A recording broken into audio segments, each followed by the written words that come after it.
I would like everybody to close their eyes. Imagine you are floating in the deep blue sea. The warm water is covering your skin, and you can hear the sounds of the waves surrounding you. I would like you to keep your eyes closed.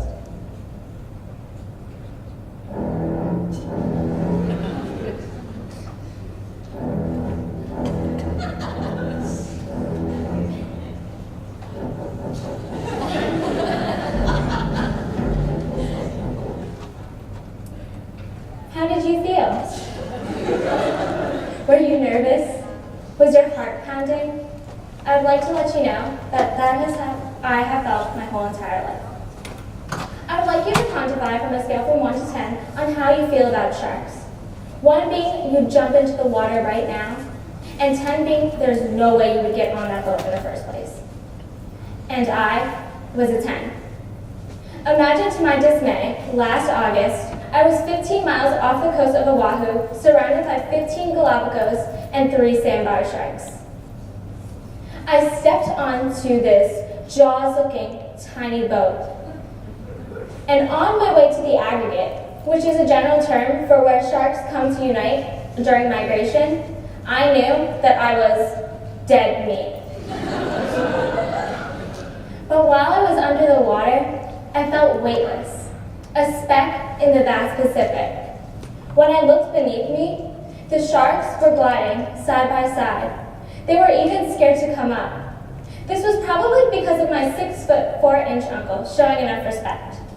You may be confused, so let me break this down for you. This is all based off of the dominance hierarchy. Our larger sharks swim towards the surface, and our smaller sharks swim towards the bottom. The trick is, you want to show them respect, and that is what they will show you.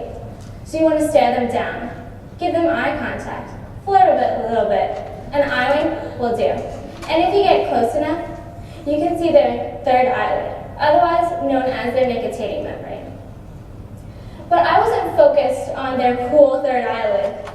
My thoughts were consumed by the idea that a shark was going to swim up, cinch my waist, chew me up, and spit me out. But why is it when I talk to you about sharks, you think of the ocean stained to colored red? Why is that? Because in reality, a shark is Jane trapped in Tarzan's body. We make this creature our very own Frankenstein. In 2017, sharks are responsible for 88 unprovoked attacks. But fisheries are responsible for 100 million deaths. We invade these creatures' habitat, and by doing so, we're disturbing the equilibrium within it. By killing sharks in large amounts, we're allowing the overpopulation of their prey, which will cause them to die from that. In addition, we allow smaller animals to die as well, because they will be overeaten. Eventually, our ocean's population will diminish to nothing. It's a butterfly effect, and it all starts with us.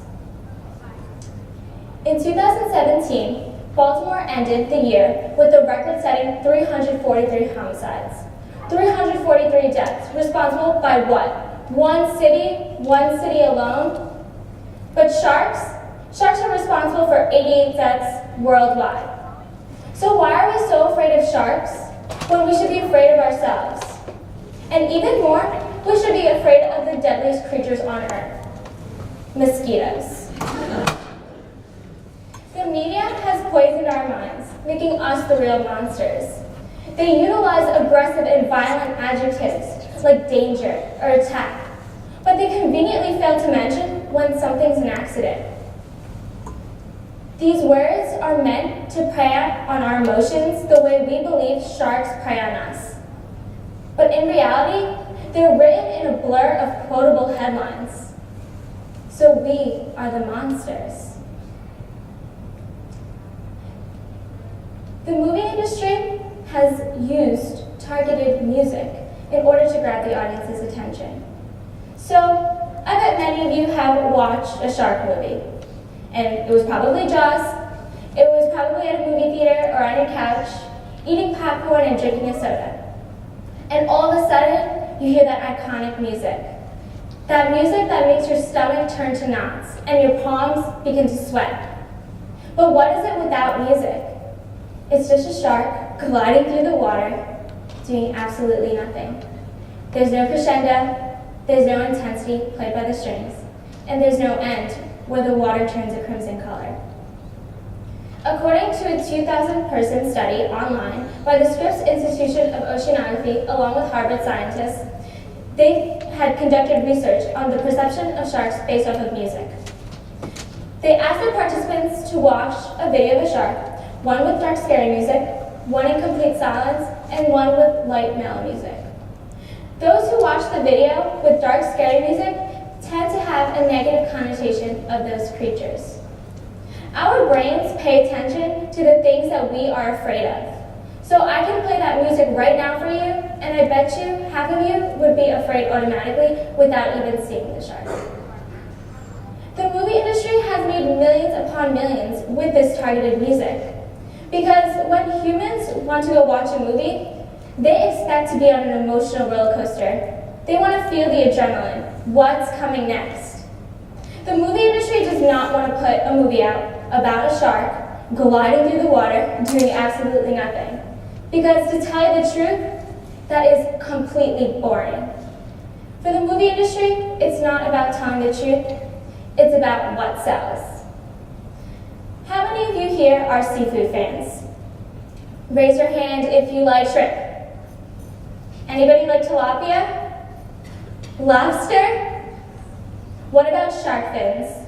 Yes, I just said shark fins. Humans kill 73 million sharks a year just for their fins, especially for this delicacy. But in addition to that, we allow 1.6 billion pounds of trash to enter the ocean every year. The pollution from our boats seep into the water, suffocating these poor creatures. And rogue fish nets are not only covering our coral reefs, but are surrounding themselves around these sharks, cutting them. It is a tradition for all kids to read All the Places You'll Go by Dr. Seuss.